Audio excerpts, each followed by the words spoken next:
like and what you did this week. So welcome once again.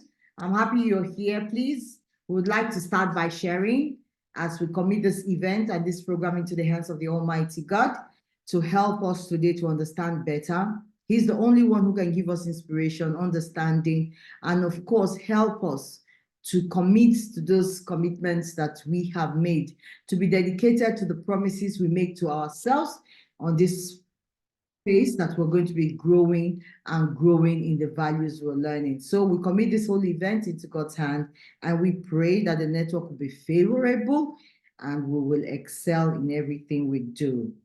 All right? So can we all say amen? Amen. All right. So please, if you want to share, just raise your hand. We can take 2 sharings.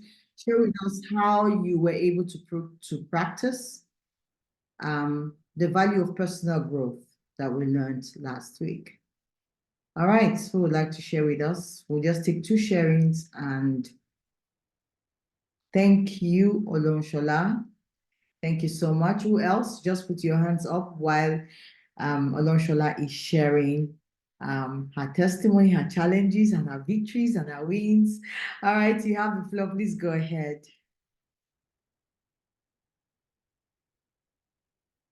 Good evening, everyone. Please, I will not be able to put on my video because I am not too well dressed. I thank you so much for the opportunity, Coach Olori.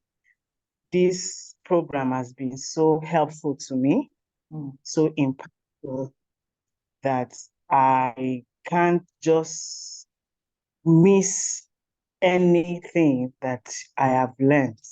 Last week, one of my friends have been around for a while.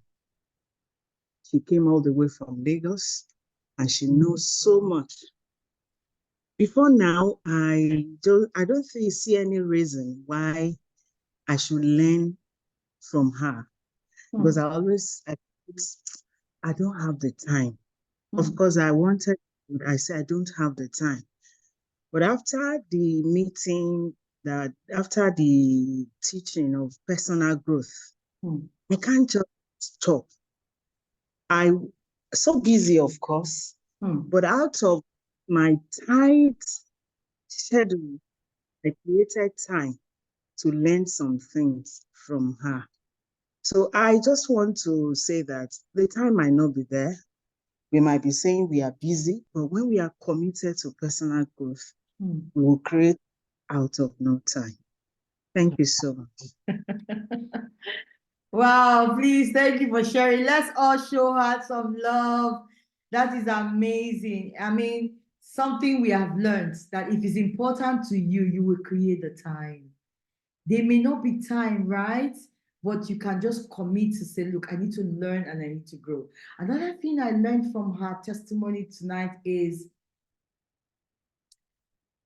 if it's important to you, it doesn't matter who it is that holds the ace and has the value you need, you will humble yourself to go learn. And that is one thing we learned last week about personal growth that comes from a place of humility. You have to accept that I need to grow. I want to grow. And so you make efforts. And part of that effort is humility. You have to learn from younger people. You have to learn from your children. You have to learn from your staff. You have to learn from people on the street. You have to learn anywhere, everything that will add value to you. You're ready to do it and jump on it. So thank you so much for sharing those things, your testimony with us. I really do appreciate that. And I'm sure that your friend will value you much more than she has ever seen you before. Okay.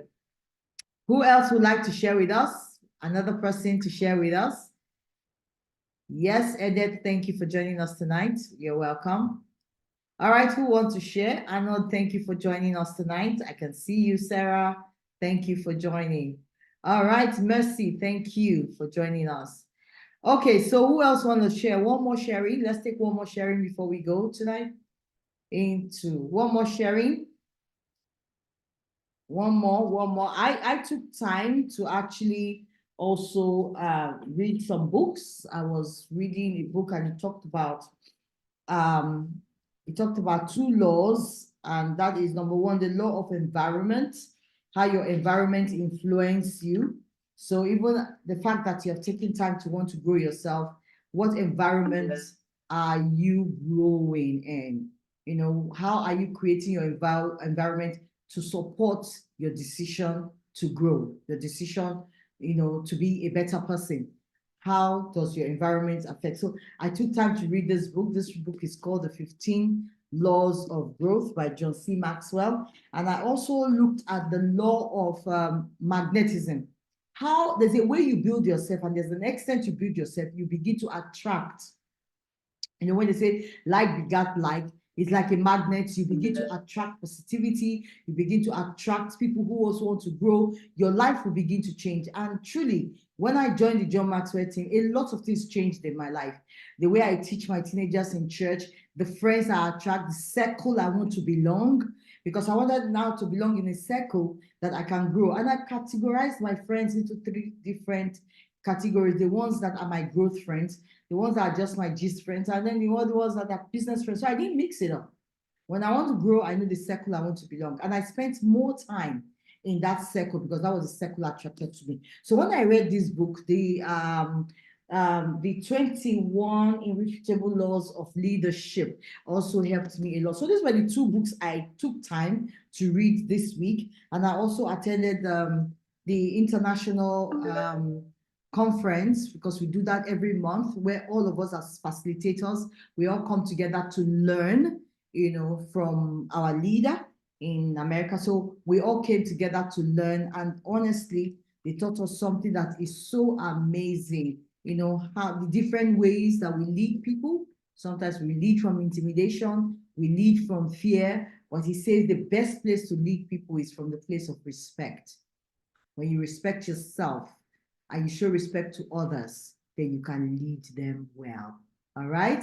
So nobody else want to share with us. I've shared my own.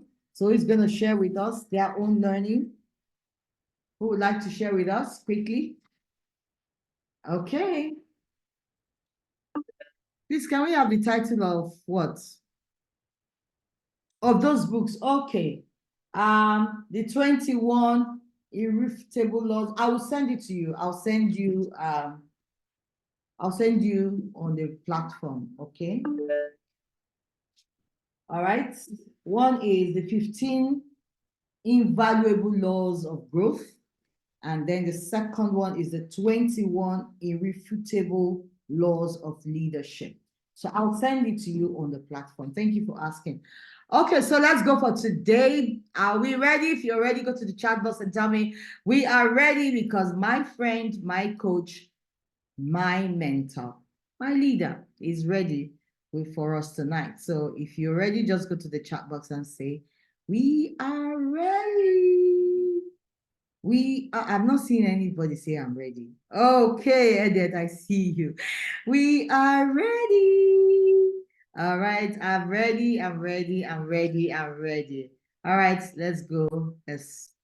And get to meet John C. Maxwell.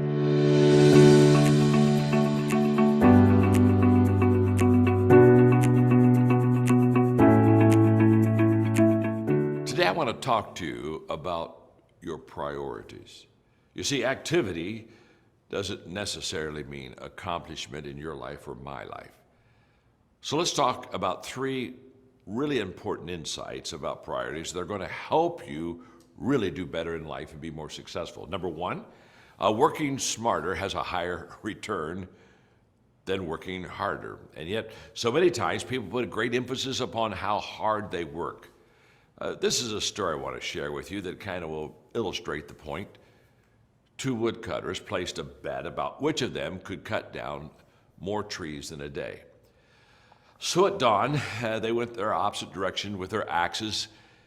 And in the beginning of that day, the 2 of them seemed to be working just about the same pace. But after about an hour, the first man could hear that the second man had paused in his work. And so the first guy, he's kind of amazed that his rival would tire so quickly, but The first man figured that this was his chance to get ahead, so he doubled his efforts. About 10 minutes later, he heard the sound of the second man cutting the wood again.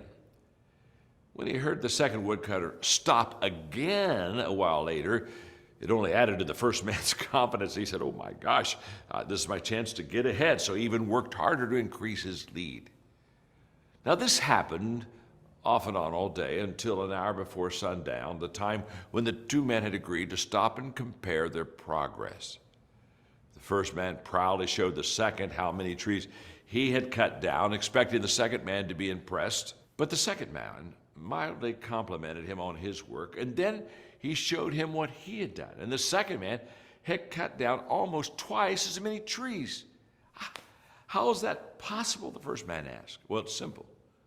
The second man said, "Every hour I sharpen my axe. Hard work beats no work, but smart work beats hard work."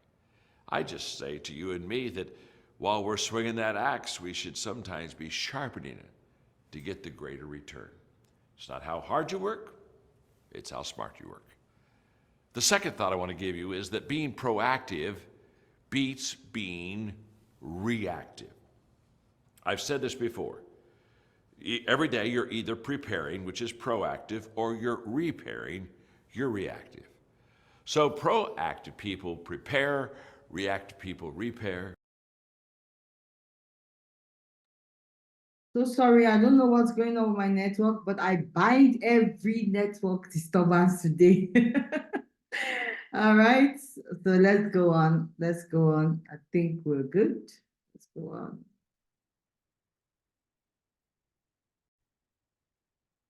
For other people to call them. When's the phone going to ring? Proactive people anticipate problems, and reactive people, they respond when there are problems. Proactive people, they seize the moment, and reactive people are always waiting for the right.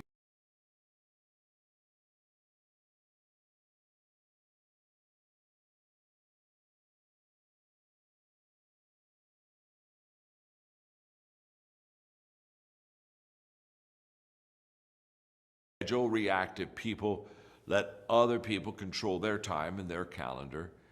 Proactive people invest time in people because they're making sure that the people they're with will give them that return. Reactive people, they don't invest time, they spend time with people. There's not going to be any return there.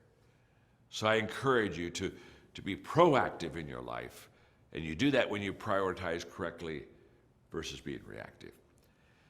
And then number 3, nobody, you, me, none of us can have it all. And the good is always the enemy of the best.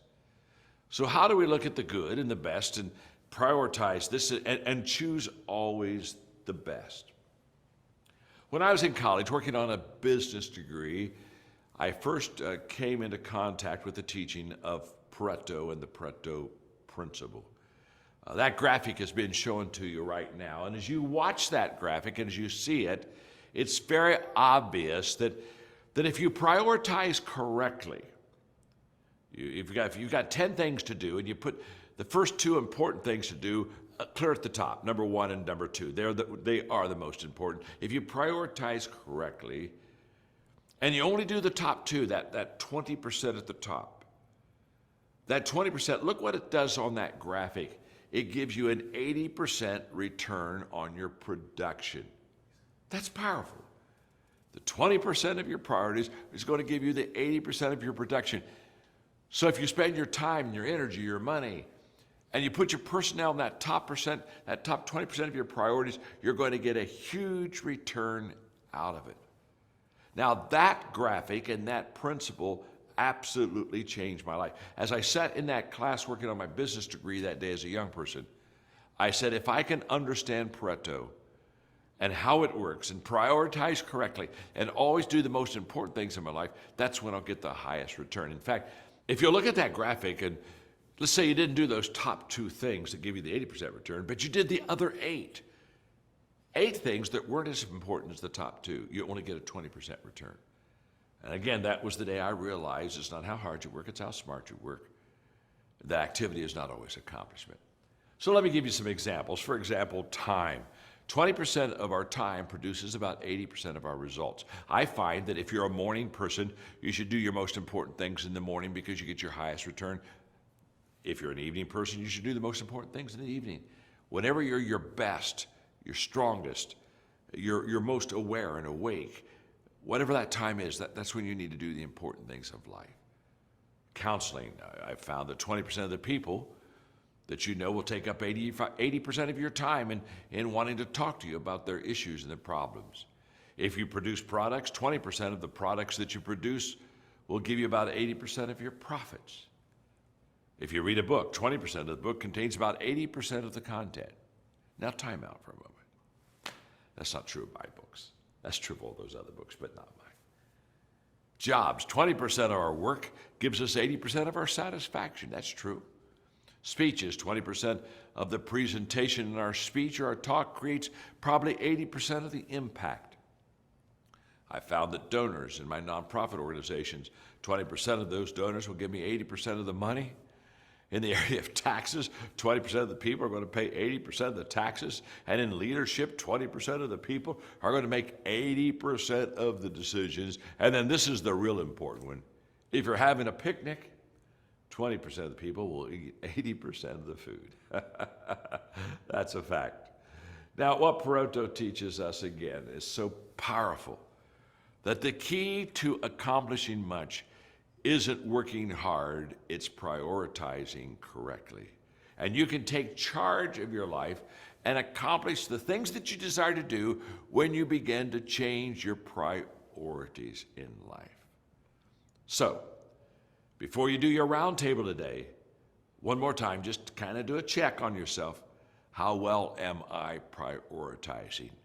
And as you share with your friends around the table now, be honest. Let them know not only what you do well, but what you don't do well. We learn so much from the failures of others.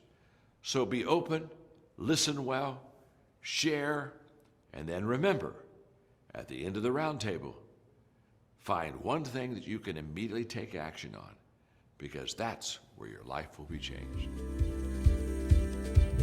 Thank you so much. Fantastic, fantastic. Wow. Okay. Truth time. Let's give John Maxwell some love. Let's share love for John C. Maxwell. You know, I just love this man and I love the way he brings out the truth, you know, sharing his own experience with us and letting us know that there's nothing impossible for us to do. All right, so let's quickly go and share. What did you learn today? What have you learned today? What did you underline from the things you're saying? All right, so what do you call it? Network may go off in 9 minutes, but once it goes off, please remember to log in again with the same link. I think I am having problems in restoring my my upgrade. I don't know what happened, but then we will be fine. We will be fine. All right. Iko, unmute yourself. Share with us tonight.